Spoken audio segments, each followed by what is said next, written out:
कई लोगों के मन में यह होगा कि हम शिव पूजन क्यों करें, शिवार्चन क्यों करें, हमें क्या मिलेगा शिवार्चन से, शिव जी के पार्थिव शिवलिंग बनाने से, या हम शिव जी का अभिषेक क्यों करें, हम क्यों पूजा में बैठे, कथा में जाते, अच्छी बात है। सुनिए, इस संसार में सबसे बड़ा भय का नाम बताइए, किस चीज का भय है सबसे बड़ा? जवाब दीजिए। सबसे बड़ा भय क्या है? जीव को सबसे ज्यादा भय किससे लगता है? नहीं बताएंगे? हैं? इस सबसे बड़ा भय जो जीव का है, मनुष्य का है, उसका नाम है मृत्यु। क्या नाम है? मृत्यु। जीवन भर कमाओ, एक भय सताता रहता है, मृत्यु न हो जाए, नहीं तो इसका क्या होगा। कुछ भी पालो, कुछ भी प्राप्त कर लो, उसके बाद भी एक भय सताता है कि मृत्यु के बाद क्या होगा। बाबा भोलेनाथ ओम मृत्युंजय महारुद्र त्राहि मां शरणागतम् जन्म मृत्यु जरारोग्ये पीड़ितं कर्म बंधनैः।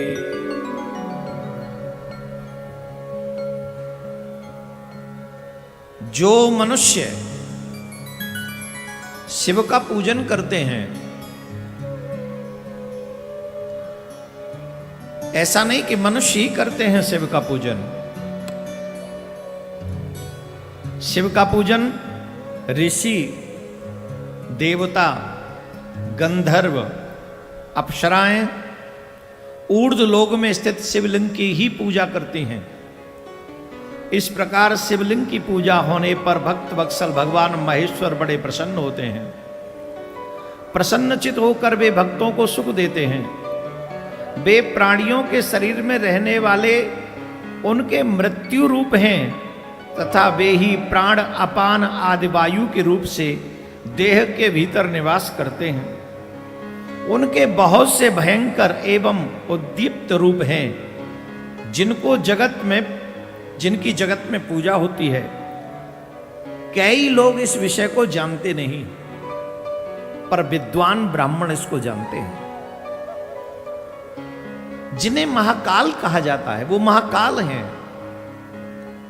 जो हमें मृत्यु प्रदान करते हैं, वो काल जो हमें मृत्यु वर्ण करने के लिए विवश करते हैं, वो काल के भी स्वामी महाकाल है। जो मनुष्य शिव की पूजा करता है, अर्चन करता है, वंदन करता है, वो दीर्घ कालीन जीवन जीता है, वो रोगों से दूर रहता है।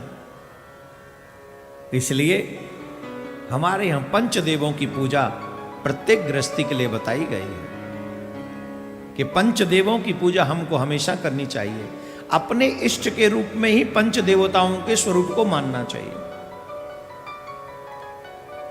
शंकर भगवान कोई और नहीं, हमारे प्रियाकांत जो ही शिव हैं। पार्वती मैया कोई और नहीं है, सर्वेश्वरी राधा रानी ही हमारी पार्वती मैया है। इसी रूप की उपासना मनुष्य को करते रहना चाहिए। उनकी महिमा के विषय में कौन वर्णन कर सकता है, और कौन नहीं चाहता कि हमारे जीवन में हमारे बच्चों का सुख भी, हमारे जीवन भी निरोगी काया को प्राप्त हो और दीर्घकालीन हम भी जिए, हमारे बच्चे भी जिए, ये तो सब चाहते हैं। तो जो सबसे भयानक भय है मनुष्य का, वो है मृत्यु। और शिव पूजन करने से उस मृत्यु का भय भी समाप्त हो जाता है।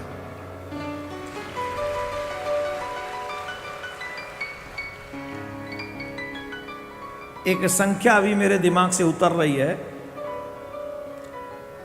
पार्थिव शिवलिंग की अगर उतनी संख्या, मैंने बोला है पहले मेरे वीडियो में होगा, अभी दिमाग से वो पर्टिकुलर वो एक संख्या उतर रही है, इसलिए मैं इधर उधर की संख्या नहीं बता सकता मती अनुसार। लेकिन आपको बताएं, अगर वो पर्टिकुलर संख्या बना दी जाए अपने हाथों से,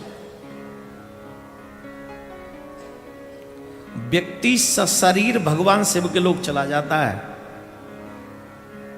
हाँ, मुझे याद आ गया, 11 वर्ष तक अपने जीवन में, मात्र 11 वर्ष तक, मात्र 11 वर्ष तक अपने जीवन में सुबह, दोपहर और शाम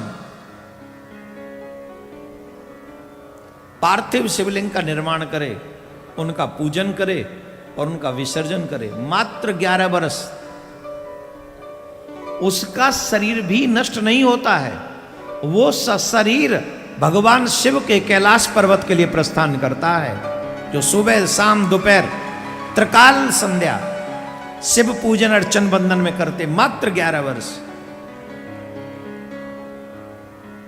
और आपको इसमें आश्चर्य नहीं मनाना चाहिए।